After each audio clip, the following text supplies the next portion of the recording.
Welcome to my channel. Story Learn English with stories.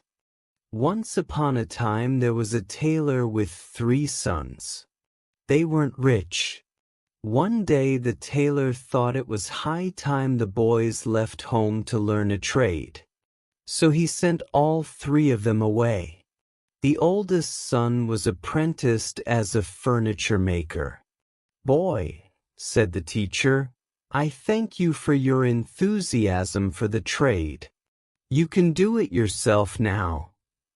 As a parting gift, he was given a small wooden table. When you call out, "Table, deck yourself," the table will deck itself with the most delicious food. The son was very happy. Now his father would never have to worry about food again. On the way home, the boy passed an inn.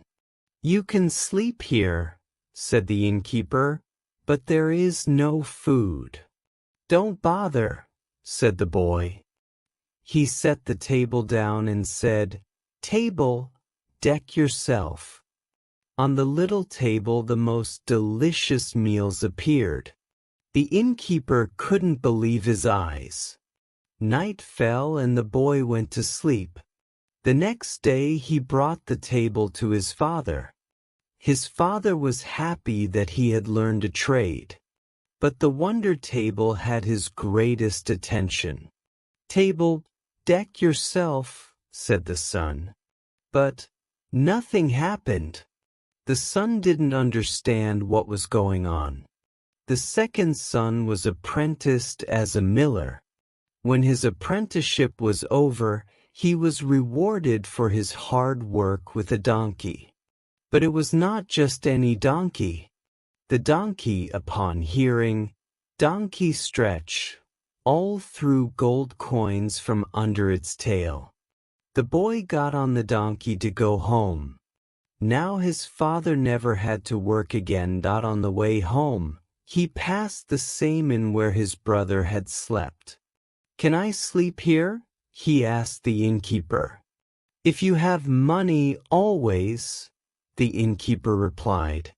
The son walked over to his donkey and called out, "Bricklebrit." He caught the coins in a pouch.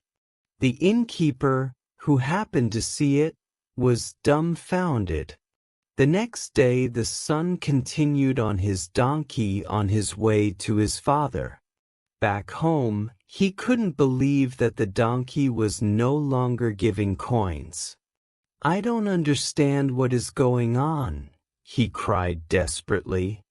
The father shook his head. "It's a good thing at least you learned a good trade," the man said, not quite knowing what to make of it. He wrote his third son a letter about the table and the donkey. The third son had been apprenticed as a carpenter. He read the letter to his teacher. The latter said, "I think your brothers have been robbed." He gave the son a bag with a club. "Take this gift from me as a thank you for all your hard work. If you call out, 'Cudgel in the sack,' the bat will give whoever deserves it a good beating."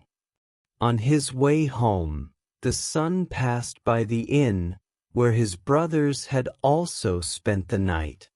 He asked the innkeeper if he had anything to eat. "Yes," replied the innkeeper, "you can eat as much as you want, whenever you want." And the son heard the innkeeper in the kitchen shout, "Table, deck yourself." Within a second there was a hot meal on the table. "That's wonderful," said the boy. "I've never seen someone do it that fast.